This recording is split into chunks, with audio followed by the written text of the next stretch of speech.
আসসালামু আলাইকুম, স্বাগতম আপনাকে কোডিং উইথ মামুন ইউটিউব চ্যানেলে। যদি আপনি আমার চ্যানেলে নতুন হয়ে থাকেন তাহলে অবশ্যই আমার চ্যানেলটি সাবস্ক্রাইব করবেন। এই ভিডিওতে আমরা দেখব কিভাবে আসলে স্ট্রিং কনকাটেনেশন করতে হয়, কিভাবে আপনি একটা স্ট্রিং এর সাথে আরেকটা স্ট্রিং জোড়া দিবেন অথবা আপনি যে কোনো রেজাল্ট স্ক্রিনের মধ্যে অ্যাটাচ করবেন বা এক বা একাধিক ওয়ার্ড আপনি অ্যাটাচ করবেন সেই বিষয়টা দেখানো হবে। স্ট্রিং কনকাটিনেশন এটা অলরেডি আপনাদেরকে আমি শিখিয়েছি, কারণ বারবার আমরা করেছি।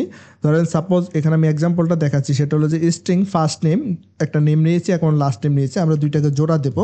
কারণ ইউজার থেকে প্রথমত আমরা ইউজার থেকে যখন আমরা আমি যখন ইনপুট আউটপুটে দেখিয়েছি, সেক্ষেত্রে আপনি দেখাইতে পারেন কীভাবে আপনারা একটা হোমওয়ার্ক করবেন। সেটা হলো যে আপনি ইউজার থেকে ইন্টারভিউর ফার্স্ট নেম নিলেন, ফার্স্ট নেম দেন আপনারা করলেন ইন্টারভিউর লাস্ট নেম নিলেন, দেন আপনি এটাকে ফুল নেমে রূপান্তর করলেন। কীভাবে কনকাটেশন করবেন সেটা অলরেডি আপনি করতে পারেন, আমি জানি। সেটা আপনি কিভাবে করবেন, আপনি জাস্ট ফার্স্ট নেম তারপরে যেন প্লাস অপারেটরটা ব্যবহার করেন। প্লাস দিয়ে আমরা একটা স্ট্রিং এর সাথে আরেকটা স্ট্রিং জোড়া লাগাই, প্লাস অপারেটর দিয়ে ব্যবহার করে আপনি লাস্ট নেমটা নিতে পারেন। অথবা আপনি ফুল নেম হিসেবে আপনি এইভাবেও করতে পারেন, দুইটা জাস্ট ফার্স্ট নেমটাকে রাখতে পারেন এবং সাথে করে আপনি যদি অপারেটর ব্যবহার না করেন সেক্ষেত্রে আপনি আবার $সাইন দিয়ে লাস্ট নেম নিতে পারেন।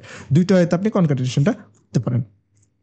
প্রথমে আমি এখানে দেখাচ্ছি কিভাবে ডিফারেন্ট হয়তো কনকাটেনেশন করবে। সেটা হলো যে আমি এখানে যে integer a is equal two দিয়ে দিচ্ছি 10 এবং আরেকটা ভেরিয়েবল নিয়েছি, সেটা হলো integer v is equal two দিয়ে দিচ্ছি 20। দ্যাটস দুইটা ভেরিয়েবল নিয়েছি। তো প্রথমত যদি আমি একটা প্রিন্ট করে দেখাই, সেটা হলো যে a প্লাস v এখানে প্রিন্ট করে দিলাম, দ্যাটস ইট। এটাকে যদি রান করি দেখতে পাচ্ছি এটা ছিল কত 13।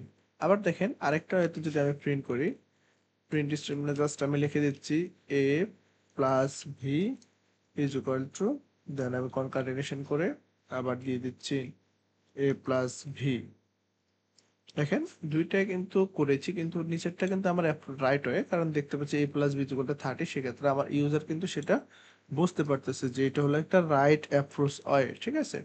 তাহলে কিভাবে আপনারা কনকাটেনেশন করবেন সেটা দেখতে পারলেন। একটা হলো যে আমরা মেসেজ দিয়ে দিচ্ছি সাথে করে সেটা বুঝতে পারলো, আরেকটা হলো যে মেসেজ ছাড়া, দুইটা ভাবে কিন্তু কনকাটেনেশনটা করা যায়।